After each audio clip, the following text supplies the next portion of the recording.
अगली सुबह यंगयिंग अपने आप नैना और क्यूयूहेशा के घर चली गई। यहाँ तक कि आदित्य किसी भी स्थान पर वार्प जंप कर सकता था, यंगयिंग भी यह कर सकती थी, और वह जिस दूरी तक पहुँच सकती थी वह बेहद दूर थी। उसे जाने में केवल एक पल लगा। यंगयिंग के जाने के बाद आर्य और ललिता ग्रह वीनस के स्पेस स्टेशन तक पहुंचने के लिए डॉम से निकल गए। उनका मिलन स्थल स्पेस स्टेशन पर था। वहां से वे निंगकांग सिस्टम के लिए एक साथ अंतरिक्ष यान लेंगे, जहां खूनी रात समुद्री डाकू पाए गए थे। इस बार हमले का स्थान निंगकांग सिस्टम के बाहर था।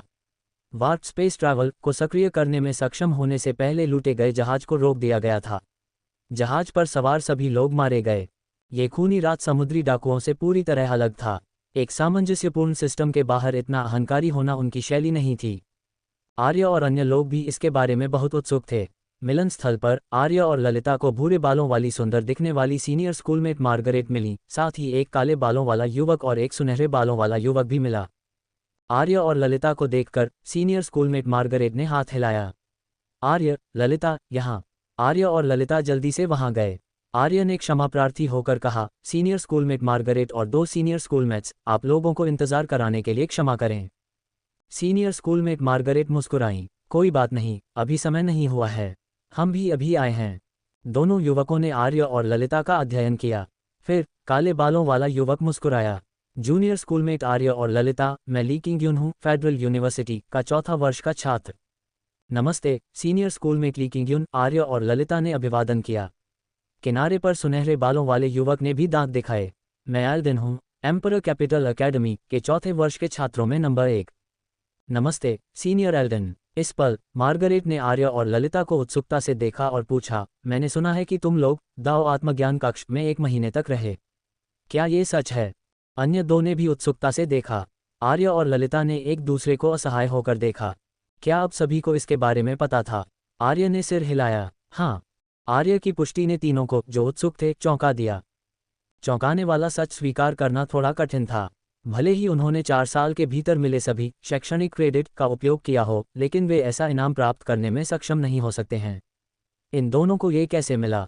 एल्डन ने आर्य को घूरा, मैंने सुना है कि टीचर क्यूयू और नैना तुम लोगों के साथ थीं। ललिता ने सिर हिलाया। तीनों ने एक दूसरे को देखा और पूछना बंद कर दिया। पूछने का कोई मतलब नहीं था क्योंकि यह इनाम स्पष्ट रूप से गोपनीय था। ली किंगयुन मुस्कुराया, जूनियर स्कूलमेट आर्य और ललिता, क्या तुम लोग इस बार मिशन की सामग्री जानते हो? आर्य ने सिर हिलाया, हाँ, समुद्री डाकुओं के अपच ओपनिंग स्टेट सदस्यों को मार डालो और बाकी सभी को पकड़ लो। मार्गरेट ने कहा, उनके पास 11 अपच ओपनिंग स्टेट्स हैं। सबसे मजबूत के पास केवल 360 अपच हैं। हमारे लिए हमें बस सावधान रहने की ज़रूरत है। हालांकि खूनी रात समुद्री डाकू आमतौर पर बहुत सतर्क होते हैं। उन्होंने वास्तव में इस बार हमला करना चुना। मुझे नहीं पता कि क्या होगा। तुम लोगों को सावधान रहने की ज़रूरत है। एल्डन ने अपना सिर थपथपाया जैसे उसे कुछ याद आया हो। मैं भूल गया, तुम दोनों ने प्रवेश परीक्षा में बहुत अच्छा किया। तुम शायद उन नए छात्रों की तरह व्यवहार नहीं करोगे। तुम्हें लड़ाकू बल माना जा सकता है। आर्य को उम्मीद नहीं थी कि यह सीनियर एक अच्छा व्यक्ति होगा। वह उनकी देखभाल करना चाहता था, ये सोचते हुए कि उनके पास पर्याप्त अनुभव नहीं था। आर्य मुस्कुराया, धन्यवाद सीनियर एल्डन, हम सावधान रहेंगे। एल्डन उसकी प्रतिक्रिया पर मुस्कुराया, ओह, मैं फिर कुछ भूल गया। तुम्हारी वर्तमान लड़ाकू शक्तियाँ क्या हैं? हम व्यवस्था करेंगे। तुम दोनों के पास दाव आत्मज्ञान कक्ष में 1 महीना था, इसलिए तुम्हारी लड़ाकू शक्ति लगभग 200 अपच होनी चाहिए, है ना? वे काफ़ी ईर्ष्यालु थे। उनके पास केवल अपने दूसरे वर्ष के अंत में वह शक्ति थी। लेकिन आर्य और ललिता ने अभी स्कूल शुरू किया और उनके पास पहले से ही यह भयानक शक्ति थी। आर्य हतप्रभ हो गया। उसने फिर ललिता पर नज़र डाली। ललिता की शक्ति भी लड़ाकू कवच का उपयोग किए बिना 300 अपच से परे थी। क्या उन्हें इसका खुलासा करना चाहिए? यदि नहीं, तो क्या ये परेशानी भरा नहीं होगा यदि उन्होंने गलत व्यवस्था की? लेकिन अगर उन्होंने ये कहा, तो ये सीनियर स्कूलमेट्स इतना अच्छा महसूस नहीं करेंगे।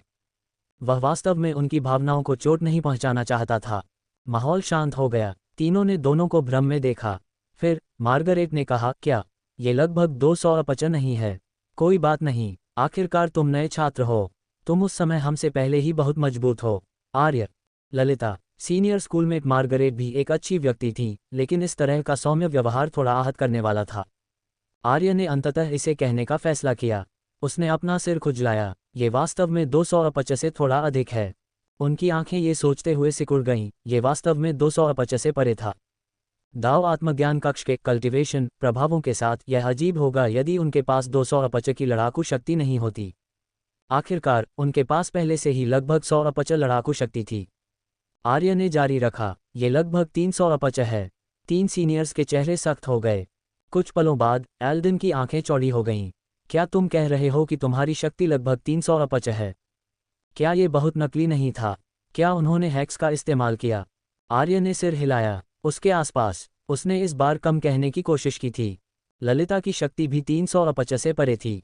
दूसरी ओर उसकी शक्ति 500 से अधिक थी और वह लड़ाकू कवच पहने बिना थी। मार्गरेट ने दोनों को अविश्वास में देखा। वह उन्हें 25वें ग्रह से जानती थी। कितना समय हो गया है? उनकी प्रगति इतनी बड़ी कैसे हो गई? उसने हाल ही में काफ़ी कमाई की थी और उसकी लड़ाकू शक्ति केवल 400 अपच से आगे निकल गई थी। अन्य दो लगभग 380 थे। ये दोनों विश्वविद्यालय में केवल अपने पहले वर्ष में थे और लगभग उन्हें पकड़ रहे थे। क्या ये बहुत बेतुका नहीं था? एल्डिन और ली किंगयुन को नहीं पता था कि क्या कहना है। कुछ पलों बाद एल्डिन ने एक बार फिर पूछा, जूनियर आर्य, क्या तुम लोगों के पास वास्तव में 300 अपच हैं? वह अभी भी इस पर विश्वास नहीं कर सकता था। उसने 4 साल तक कल्टिवेट किया और फिर भी उसके पास केवल इस जूनियर के समान शक्ति हो सकती थी। उसे जीवन पर संदेह होने लगा। क्या इस आदमी को चुपके से टीचर नैना से ट्यूशन मिला? आर्य ने सिर हिलाया। हम बहुत हद तक। तीनों ने शांत होने के लिए गहरी सांस ली। इसके बाद ली किंगयुन मुस्कुराया। मैं सोच रहा था कि तुम दोनों को कमजोर दुश्मनों की देखभाल करने दूं, लेकिन अब ऐसा लगता है कि तुम लोग कप्तान के अलावा सभी समुद्री डाकुओं को बहुत हद तक साफ कर सकते हो। एल्डिन ने कहा, हम इस मिशन के लिए अप्रत्याशित घटनाओं के बारे में चिंतित थे, लेकिन अब जब हमारे पास कोई कमजोर कड़ी नहीं है तो हम इसे शांति से निपट सकते हैं। मार्गरेट ने कहा, ठीक है, चूंकि हम एक दूसरे को जान गए हैं, मैं जाकर उड़ने वाला जहाज किराए पर लूंगी। चलो अब चलते हैं। अंतरिक्ष यान किराए पर लें। आर्य और ललिता उसके शब्दों से भ्रमित थे। उन्होंने सोचा कि वे रक्षा बल के साथ मिलने के लिए निंगकांग सिस्टम के लिए उड़ने वाला जहाज लेने जा रहे थे। बाद में वे बल को उन्हें वहां ले जाने के लिए कहेंगे। मार्गरेट ने समझाया, पायलटिंग अंतरिक्ष यान प्रथम वर्ष में एक अनिवार्य विषय है। तुम लोग भी इसे सीखोगे। आमतौर पर तुम्हें मिशन करने के लिए अंतरिक्ष यान किराए पर लेने होते हैं। आखिरकार कुछ मिशन स्थानों में सीधे उड़ान मार्ग नहीं होते हैं। आर्य को अब इसका एहसास हुआ। नागरिकों द्वारा उपयोग की जाने वाली उड़ानें उन्हें खतरनाक स्थानों पर नहीं भेज सकती। उनके लिए अपना खुद का अंतरिक्ष यान किराए पर लेना अधिक सुविधाजनक है। लेकिन ये सुनकर कि एक अंतरिक्ष यान पायलटिंग कक्षा थी, आर्य उत्साहित हो गया। अंतरिक्ष यान चलाना, ये हर आदमी का सपना था। फिर मार्गरेट एक किराए पर लेने गई। उन्हें कार्यकर्ता द्वारा अंतरिक्ष यान के लिए निर्देशित किया गया था। आर्य ने इस जहाज को देखा। ये लगभग नैना के गोल्डन वल्क के आकार का था। ये पूरी तरह से काला था और इसमें तेज लकीरें थीं। ये गोल्डन वल की तुलना में बहुत कम मूल्यवान लग रहा था। आखिरकार गोल्डन वल एक यंग ड्यूक का निजी जहाज था। इसके निर्माण में शामिल सामग्री और तकनीक कुछ ऐसी नहीं थी जो इस पर उपयोग किए जाने वाले जहाज से तुलना कर सके। लेकिन गोल्डन वल की तरह इस जहाज में भी एक ऑटोपायलट फंक्शन और एक स्पिरिट कैनन जैसे हथियार थे। जब तक कि यह एक विशेष परिस्थिति न हो, ऑटोपायलट फंक्शन पर्याप्त होगा। वह शराबी हमेशा ऑटोपायलट का उपयोग करती थी और सोफे पर पीती थी। वहाँ एक लिविंग रूम था, साथ ही 5 छोटे कमरे भी थे। यही कारण था कि सीनियर स्कूलमेट मार्गरेट ने इसे चुना। आंतरिक सजावट बहुत सरल थी। जहाज शुरू हुआ और उन्होंने ग्रह वीनस छोड़ दिया। मार्गरेट ने कहा, गंतव्य तक पहुंचने में 3 दिन लगते हैं। हम इस समय के दौरान कल्टिवेट करेंगे। एल्डिन ने आह भरी, बहुत बुरा कोई वर्चुअल रियलिटी पॉड नहीं है, अन्यथा मैं जूनियर आर्य के साथ अभ्यास करना चाहता हूँ। ली किंगयुन ने उसके बयान के साथ सिर हिलाया। मेरा भी यही विचार था। मार्गरेट आर्य पर मुस्कुराई। जूनियर स्कूलमेट बहुत तेजी से सुधार कर रहा है। सीनियर स्कूलमेट आपको एक बार हराना चाहती है, अन्यथा मुझे भविष्य में अवसर नहीं मिलेगा। आर्य, उसने अपनी आंखें घुमाईं। जब वह कमजोर था तो वे उसे परेशान करने की कोशिश कर रहे थे, लेकिन अगर वास्तव में वर्चुअल रियलिटी पॉड होते तो वे इसके बजाय परेशान होते। हालांकि आर्य ने इन शब्दों को न कहना चुना। उनकी भावनाओं को और आहत न करना सबसे अच्छा था। अंधेरे अंतरिक्ष में 3 दिन बाद अंतरिक्ष यान, जहां आर्य था, वार्प टनल से बाहर आया। अंतरिक्ष यान के आगे ज्यादा दूर एक विशाल सौर मंडल नहीं था।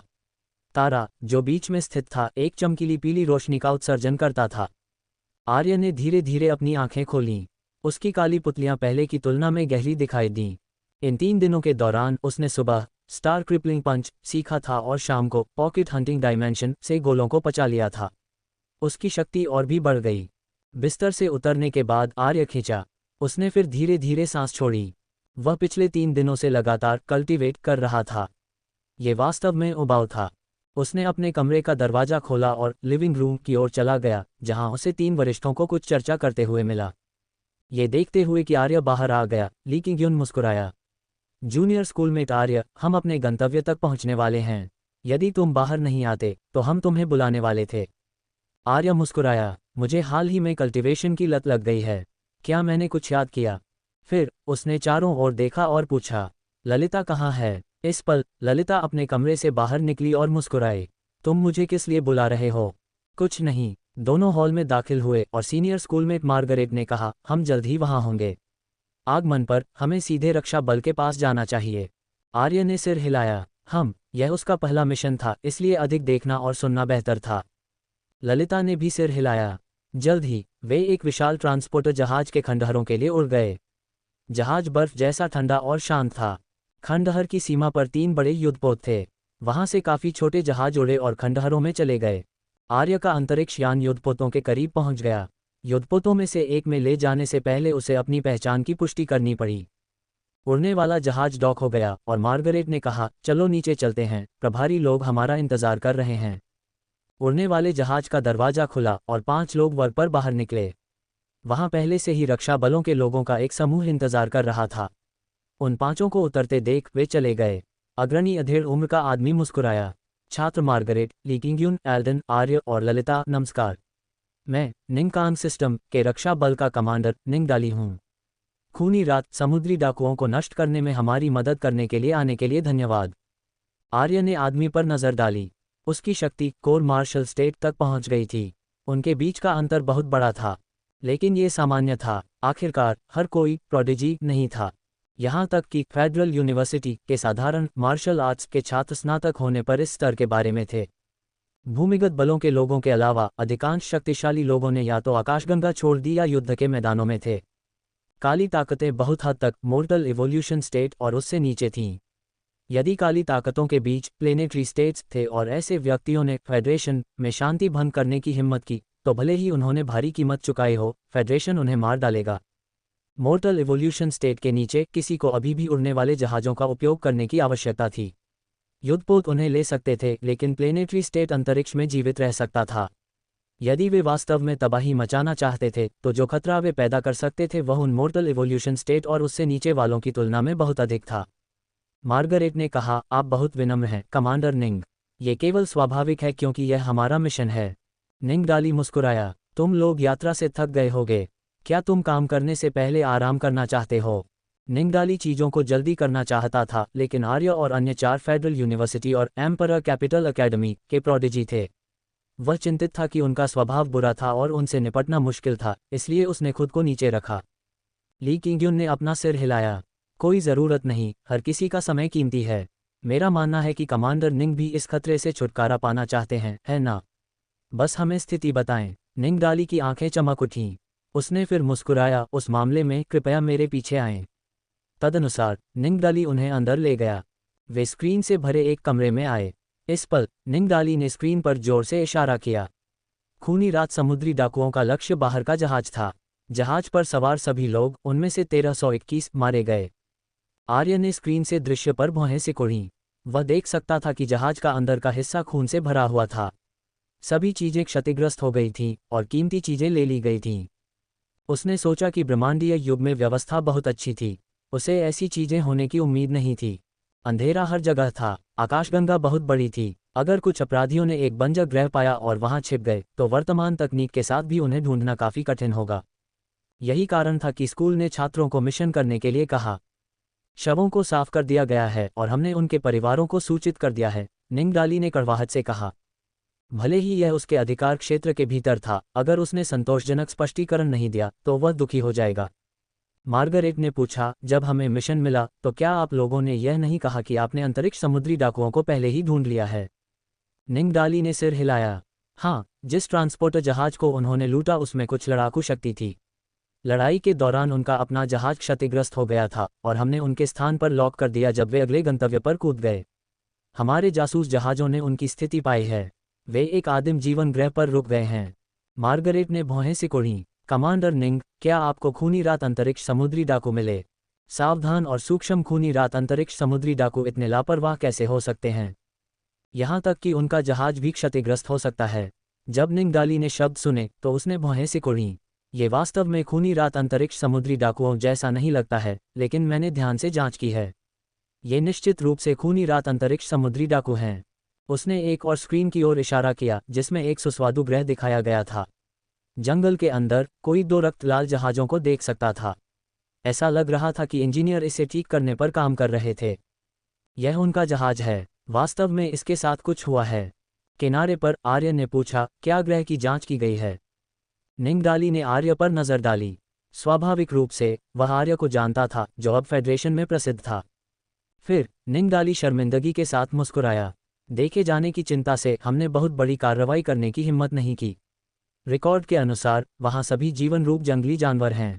कोई उच्च स्तरीय प्राणी नहीं है। सबसे मजबूत जानवर केवल एब्स्ट्रस मार्शल स्टेट स्तर पर हैं। पांचों ने एक दूसरे के बीच देखा। मार्गरेट ने कहा, क्या हमें वहां जाकर देखना चाहिए? या तो उनके अंतरिक्ष यान के साथ वास्तव में कुछ हुआ या वे जानबूझकर लोगों को आकर्षित कर रहे थे। यह अज्ञात था कि वे जानबूझकर लोगों को क्यों आकर्षित करेंगे, लेकिन ऐसी संभावना थी। यदि यह जानबूझकर था तो उनके पास कम से कम भागने का आत्मविश्वास होगा या उन लोगों को भी बाहर निकालने का जो उन्हें नष्ट करना चाहते थे। ली किंग्युन ने भौहें सिकोड़ी। मुझे लगता है कि हम जाकर इसकी जांच कर सकते हैं। कुछ जोखिम है, लेकिन हमसे ज़्यादा मजबूत कोई छात्र नहीं है। पुरस्कार भी बहुत अधिक हैं। एल्डन ने सिर हिलाया। अगर वास्तव में कोई विशेष परिस्थितियां हैं तो हम बस ऐसे वापस नहीं जा सकते। आर्य ने कहा, चलो स्थिति देखते हैं। अगर खतरा है तो हम पीछे हट जाएंगे। आर्य आश्वस्त था। कल्टिवेशन के इन कुछ दिनों के बाद उसका स्टार क्रिपलिंग पंच और बेहतर हो गया। अपने व्यक्तिगत लड़ाकू कवच के साथ उसकी लड़ाकू शक्ति लगभग 600 अपच होनी चाहिए। अपने कवच की रक्षा और अपनी प्रथम ढाल के साथ उसकी समग्र रक्षा बेहद मजबूत थी। उसकी गति उन दुश्मनों के बराबर होगी जो मोर्टल इवोल्यूशन स्टेट के प्राथमिक चरण में थे। भले ही खूनी रात अंतरिक्ष समुद्री डाकुओं के पास मोर्टल इवोल्यूशन स्टेट सदस्य हो, वह बहुत चिंतित नहीं था। साथ ही ये बहुत कम संभावना थी। ललिता ने भी सिर हिलाया। चलो देखते हैं। मैं अपनी गॉड आर्ट का उपयोग करके जांच करूंगी कि क्या कोई खतरा है। मार्गरेट निंगडाली की ओर मुड़ी। हमें ले चलो और हम इसकी जांच करेंगे। निंगडाली ने सिर हिलाया और राहत महसूस की। जैसा कि उम्मीद थी, कुछ खतरा शामिल होगा। जो कीचड़ को छूता है वह गंदा हो जाएगा। वे अंतरिक्ष समुद्री डाकू थे आखिरकार। 3 युद्धपोत वार्प ट्रैवल के माध्यम से चले और खूनी रात अंतरिक्ष समुद्री डाकू के कब्जे वाले ग्रह के सामने आए। निंगडाली ने आर्य और अन्य लोगों को देखा। अब आप क्या करने की योजना बना रहे हैं? कुछ युद्धपोतों के साथ ग्रह पर अपच ओपनिंग स्टेट दुश्मनों से लड़ना बहुत कठिन था। अन्यथा उन्हें मदद के लिए आर्य और उसकी टीम की आवश्यकता नहीं होती। मार्गरेट ने पूछा, क्या जासूस ड्रोन ने कुछ असामान्य देखा? निंगडाली ने अपना सिर हिलाया। नहीं, सब कुछ सामान्य है। मार्गरेट एक पल के लिए रुकी और कहा, फिर हम नीचे जाएंगे और खुद देखेंगे। अगर उनका उड़ने वाला जहाज भागने की कोशिश कर रहा है तो यह आप लोगों पर निर्भर होगा। निंगडाली ने दांत दिखाए।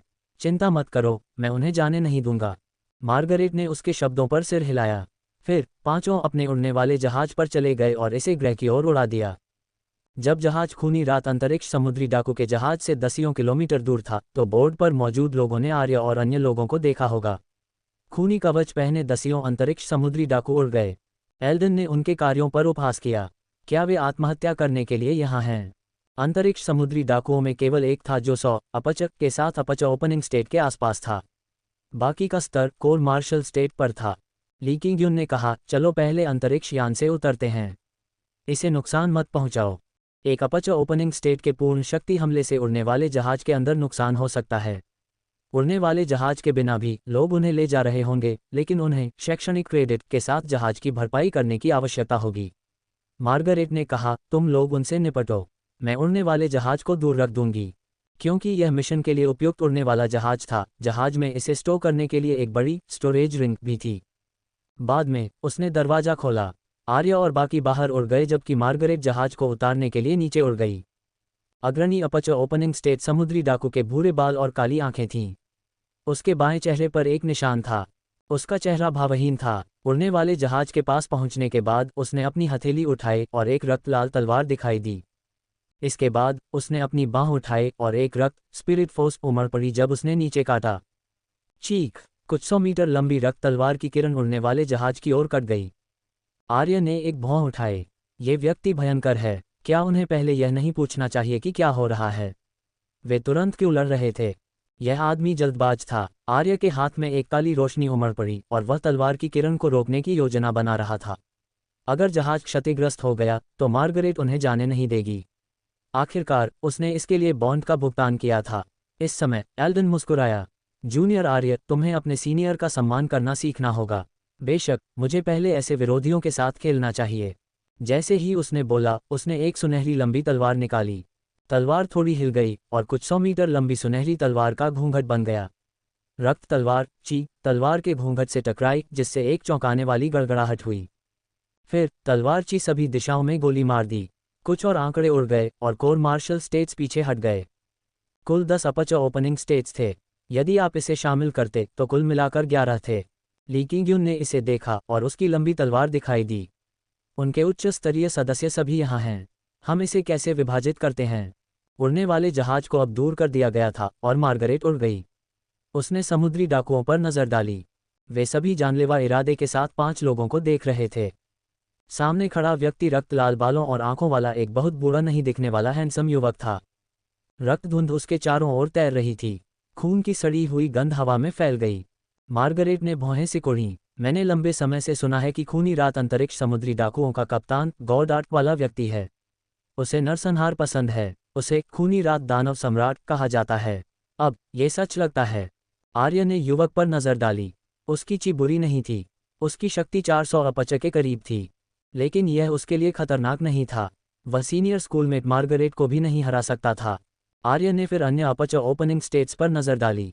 उनमें से 5 के पास 300 अपर्चर के साथ अपर्चर ओपनिंग स्टेट के आसपास की शक्तियां थीं, जबकि बाकी अपर्चर ओपनिंग स्टेट के प्राथमिक चरण और 300 अपर्चर के बीच थे। आर्य हैरान था कि समुद्री डाकुओं के एक समूह के पास ऐसी शक्ति थी। यदि वे युद्ध के मैदान में जाते तो वे अपनी सैन्य योग्यता के साथ बहुत तेजी से प्रगति करते। लेकिन युद्ध का मैदान बहुत खतरनाक था और एक अपर्चर ओपनिंग स्टेट व्यक्ति किसी भी समय मर सकता था। यदि वे युद्ध के मैदान में नहीं जाते तो सुधार करने के लिए आवश्यक संसाधनों को इकट्ठा करना बहुत कठिन होता। परिणाम के रूप में लूटना चुनना सबसे अच्छा विकल्प होगा। आर्य सोच रहा था कि इस खूनी रात दानव सम्राट ने कितने लोगों को मार डाला। सभी समुद्री डाकू चेहरे से लकवाग्रस्त लग रहे थे। अचानक उनकी ची फट गई क्योंकि उन्होंने आर्य और अन्य लोगों पर हमला किया। एल्डन ने दांत दिखाए। दिलचस्प, वे बस सीधे आ गए। मार्गरेट ने कहा, उस खूनी रात दानव सम्राट को मेरे पास छोड़ दो और बाकी के साथ जो चाहे करो। ली किंगयुन की तलवार ने धुंध उत्सर्जित की और फिर धुंध ने उसके शरीर को ढक लिया। मैं बाईं ओर के 5 को लूंगा, उसने स्पष्ट रूप से कहा। फिर उसने बाईं ओर के 5 पर आरोप लगाया। एल्डन की आंखें चमक उठीं। उसकी तलवार सुनहरे रंग से चमकी। उस मामले में मेरे पास आखिरी 5 होंगे। आर्य, ललिता, तुम दोनों पहरा दो। आर्य और ललिता, ये वरिष्ठ सभी लड़ाई उन्मादी थे। चूंकि वे लड़ रहे थे, आर्य और ललिता देखेंगे और निरीक्षण करेंगे। आर्य ने ललिता पर नजर डाली। ये कैसा है? ऐसा लगता है कि कोई विशेष परिस्थितियां बिल्कुल नहीं हैं। ललिता की आंखें जटिल रून से चमक उठीं। उसने चारों ओर देखा और कहा, कोई समस्या नहीं। आर्य खींचा, क्या यह मिशन तब बहुत आसान नहीं है? ललिता मुस्कुराई। फिर हम शेष समुद्री डाकुओं से निपटने जाएंगे, अन्यथा हम कुछ भी किए बिना विभाजन का एक हिस्सा ले रहे होंगे। आर्य मुस्कुराया। ठीक है। तदनुसार आर्य ने कहा, सीनियर, हम अन्य अंतरिक्ष समुद्री डाकुओं से निपटने जा रहे हैं। एल्डन ने अपनी लंबी तलवार उठाई। लंबी तलवार से अनगिनत फी की सुनहरी तलवार निकली जो 5 समुद्री डाकुओं की ओर बढ़ रही थी। 5 समुद्री डाकू एक साथ आए और एक रक्त ढाल बनाई तलवार को रोकने की पूरी कोशिश कर रहे थे। उन्हें दबाने के बाद एल्डन मुस्कुराया। ठीक है, जाओ। ली किंगयुन की लड़ाई एक घनी धुंध से ढकी हुई थी। सभी प्रकार की तलवार टक्करें थीं। एक शांत आवाज भी निकली, हम जाओ। एक उच्च स्थान पर मार्गरेट खूनी रात दानव सम्राट से लड़ रही थीं। खूनी रात दानव सम्राट की खूनी धुंध ने कुछ किलोमीटर की त्रिज्या को कवर किया। इस क्षेत्र में मार्गरेट दिखाई देती और गायब होती रहीं। हर बार जब वह दिखाई देती तो वह एक कोने पर होती जो खूनी रात दानव सम्राट के लिए बचाव करना कठिन होता। उसने अपनी तलवार के साथ तेज हमले किए। हालांकि खूनी रात दानव सम्राट भविष्य को जानता हुआ लग रहा था और उसके हर हमले को रोक दिया। उनकी लड़ाई एक गतिरोध में समाप्त हुई। आर्य ने एक भौं उठाए। ये दुश्मन उम्मीद से थोड़ा मजबूत लग रहा था, लेकिन सीनियर स्कूल में मार्गरेट ठीक लग रही थी, इसलिए आर्य ने मदद करने की योजना नहीं बनाई। ललिता मुस्कुराए। चलो उन गुर्गों से निपटते हैं और उनके उड़ने वाले जहाज को भी तोड़ते हैं। आर्य ने सिर हिलाया और वे समुद्री डाकुओं के 2 जहाजों की ओर उड़ गए। इस समय घने जंगल को सन्नाटे ने घेर लिया था। शायद ये 2 खूनी रात समुद्री डाकू जहाजों की उपस्थिति के कारण था, जिससे आसपास के जानवर इस क्षेत्र से भाग गए थे। आर्य और ललिता जहाजों की ओर उड़ गए और जमीन पर नीचे देखा। दोनों जहाज 1000 मीटर लंबे थे, जो तेज लकीरों से सजाए गए थे। वहां कुछ बहुत शक्तिशाली हथियार थे, लेकिन अब जहाजों के किनारों पर छेद थे। ऐसा लग रहा था कि यह किसी ऊर्जा तोप से टकराया था। यह इस पल काला धुआं भी उत्सर्जित कर रहा था। जंगल के साथ 2 रास्ते अंतरिक्ष यान द्वारा कुचल दिए गए थे, जिससे जमीन भर के सभी पेड़ बर्बाद हो गए थे। निशान जहाज की वर्तमान स्थिति तक कुछ किलोमीटर तक फैला हुआ था। रखरखाव कर्मियों ने निगरानी कक्ष के माध्यम से देखा कि आर्य उनके लिए आया था। तदनुसार वे छिपने गए। इस पल जहाज से 200 या इतने ही आंकड़े बाहर उड़े। वे कोर मार्शल स्टेट समुद्री डाकू थे। उन्होंने अपने शक्तिशाली जानलेवा इरादे को जारी करते हुए आर्य और ललिता को घेर लिया। आर्य ने एक भौं उठाई। ललिता, क्या इन लोगों ने विरोध करने की योजना बनाई है? ललिता ने अपनी आंखें घुमाईं। तुमने उन्हें देखा है ना? उसने फिर भौहें सिकोड़ीं। क्या समुद्री डाकुओं को मौत से डरना नहीं चाहिए? वे मौत से बेखौफ क्यों लग रहे हैं? अगर वे मौत से नहीं डरते तो वे समुद्री डाकू नहीं होते। आखिरकार संसाधन लूटने के लिए कोई समुद्री डाकू बन गया। अगर वे मौत से नहीं डरते तो युद्ध के मैदान में जाना निश्चित रूप से बहुत आशाजनक भविष्य लाएगा। आर्य ने अपना सिर खुजलाया। शायद उनके पास नेक महत्वाकांक्षाएं हैं, है ना? उदाहरण के लिए उन्होंने सोचा होगा कि वे अंधेरे के आगे झुकने के लिए अनंत जीवन जैसा कुछ हासिल कर सकते हैं। ललिता ने केवल आर्य को एक कोरी अभिव्यक्ति दी। वह उस पर अपने शब्द बर्बाद भी नहीं करना चाहती। इस आदमी के मुंह से केवल अजीब शब्द ही निकल सकते थे। उसे इसकी आदत थी। फिर ललिता की आंखें चमक उठीं। उसने चारों ओर देखा और कहा, साधारण कोर मार्शल स्टेट्स उनमें से किसी के पास गॉड आर्ट नहीं लगता है। आर्य, इन समुद्री डाकुओं को उनसे लड़ने की हिम्मत किसने दी? कोई भी समुद्री डाकू नहीं बोला। वे सभी ठंडे चेहरों के साथ आर्य और ललिता को देख रहे थे जब उन्होंने आरोप लगाया। आर्य की आंखों में एक हरी रोशनी चमकी और हवा ने समुद्री डाकुओं को घेर लिया, उन्हें एक पंक्ति के गठन में रोक दिया। अगर ये लोग ब्लेड डीमन होते तो आर्य ने उन्हें उल्टा लगा दिया होता। उन्हें बिना किसी आवाज के संघर्ष करते देख आर्य ने जमीन पर उनके अंतरिक्ष यान को वापस देखा। इसके बाद उसकी आंखों में रून देखे जा सकते थे। हरी जैड स्लेश। 2 लंबी हरी जैड स्लेश ब्लेड जो लंबाई में कई मीटर थीं, हवा में दिखाई दी। चीख। हरी जैड स्लेश ने रक्त रंग के जहाजों को काट दिया और जहाज अलग हो गए, उसमें मौजूद सामग्री का खुलासा किया। शेष लोग अंदर थे। उन सभी ने हवा में ऊपर देखा। हालांकि आर्य और ललिता ने भौहें सिकोड़ीं। अंदर के सभी लोगों ने दांत दिखाए और एक भयानक मुस्कान दिखाए। यहां तक कि संघर्षरत कोर मार्शल स्टेट्स भी रुक गए और भयानक मुस्कान के साथ आर्य और ललिता को भी देखा। आर्य का मुंह हैंट गया। तुम किस बारे में मुस्कुरा रहे हो? मुस्कुराते रहो और मैं तुम्हें मार दूंगा। ललिता आर्य को घूरने से खुद को रोक नहीं सकी। और गंभीर बनो। निश्चित रूप से कुछ गलत था, लेकिन उसकी स्पिरिट आई भी समस्या को नहीं देख सकती थी। फिर सैकड़ों लोग एक साथ बोले, जीवन अस्पष्ट है, केवल मृत्यु शाश्वत है। सैकड़ों लोगों की आवाजें हवा में गूंज उठीं, जिससे माहौल बेहद भयानक हो गया। ललिता ने भौहें सिकोड़ीं। इन लोगों के साथ क्या गलत है? आर्य ने समुद्री डाकुओं की आंखों का निरीक्षण किया। उसने फिर अनिश्चितता के साथ कहा, सामूहिक मंदता। वे उससे भी ज्यादा मंद थे। ललिता, उसने पाया कि वह आर्य के साथ एक ही चैनल पर नहीं थी। ठीक जब ललिता थोड़ी नाराज थी, आर्य की आंखों में एक हरी रोशनी चमकी और विंड ब्लेड्स ने समुद्री डाकुओं में से एक की गर्दन पर प्रहार किया। वह बिना किसी प्रतिरोध के मर गया। उसके चेहरे पर अभी भी मुस्कान थी। बाद में उसका शरीर तुरंत पीला हो गया और धूल में बदलने से पहले सूख गया। यह, ललिता ने कहा, उनसे कुछ अजीब ऊर्जा जुड़ी हुई है। बाकी लोग भयानक मुस्कान के साथ आर्य और ललिता को देखते रहे। सभी जीवन अंततः मर जाएंगे, तुम्हारे लिए भी यही है। आर्य ने सिर हिलाया। ओह, तुम लोग सही लग रहे हो। आर्य की आंखों में एक हरी रोशनी चमकी और तुरंत सभी कोर मार्शल स्टेट समुद्री डाकू उसके द्वारा मारे गए। तुरंत उनके शरीर धूल में बदल गए। भयानक हरी धुंध दिखाई देने लगी। वे सभी पेड़ और ग्रह जिनके संपर्क में आए वे मुरझा गए। जब हवा चली तो धुंध फैल गई। आसपास की 10 किलोमीटर भूमि मृत्यु की भूमि में बदल गई। ललिता ने भौहें सिकोड़ी। ये लोग लंबे समय से मृत लग रहे हैं। आर्य ने सिर हिलाया। वे शायद हैं। मुझे आश्चर्य है कि इसके पीछे कितने हैं और वे इंसान हैं या नहीं। ललिता एक बार फिर अपनी भौहें उठाने में मदद कर सकती थी। यह शायद एक और जाति है। उन्होंने कहा कि सभी जीवन मर जाएंगे, इसलिए वे शायद एक मरे हुए प्रकार की जाति है। आर्य ने अपनी ठुड्डी को छुआ। मानव क्षेत्र के भीतर अन्य जातियां थीं। काफी कुछ मित्रवत जातियां मेलजोल करने और क्षेत्र में रहने के लिए आईं। दुश्मन जातियां और जासूस भी थे। सभी जासूसों को साफ करना असंभव है, लेकिन दुश्मन प्लेनेटरी स्टेट्स के लिए अंदर आना बहुत असंभव है। आर्य ने सोचना बंद कर दिया और कहा, हम पहले अपने वरिष्ठों को इसके बारे में सूचित करेंगे। ललिता सहमत हो गई। फिर आर्य कोर मार्शल स्टेट समुद्री डाकुओं का एक बड़ा समूह लाया और वापस उड़ गया। हवा में एल्डन ने रक्त अवरोध के अंदर समुद्री डाकुओं को देखा और दांत दिखाए। ओह, तुम मेरे 1000 स्तर के सुनहरे ब्लेड को रोकना चाहते हो। उसकी तलवार की किरणें तेज हो गईं। एल्डन ने तलवार लहराई और कुछ 100 तलवार की किरणें तलवार में मिल गईं। तलवार ने और भी चमकीला रंग निकाला। उसने अपनी कलाई को मोड़ा और रक्त अवरोध की ओर काटा। चीख! कुछ 100 मीटर लंबी सुनहरी तलवार ने लाल अवरोध को काट दिया।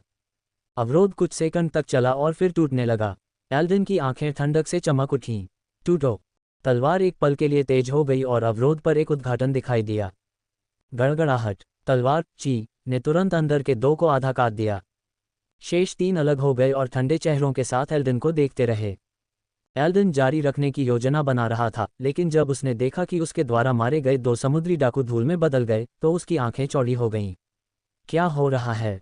उसी समय धुंध से एक और भ्रमित आवाज ने कहा, ये समुद्री डाकू। धुंध से खून और धूल उड़ गई। एल्डन ने धुंध पर नजर डाली और 3 समुद्री डाकुओं की ओर इशारा करते हुए ठंडक से कहा, मैं तुम्हें जीने का मौका दूंगा। यह क्या है?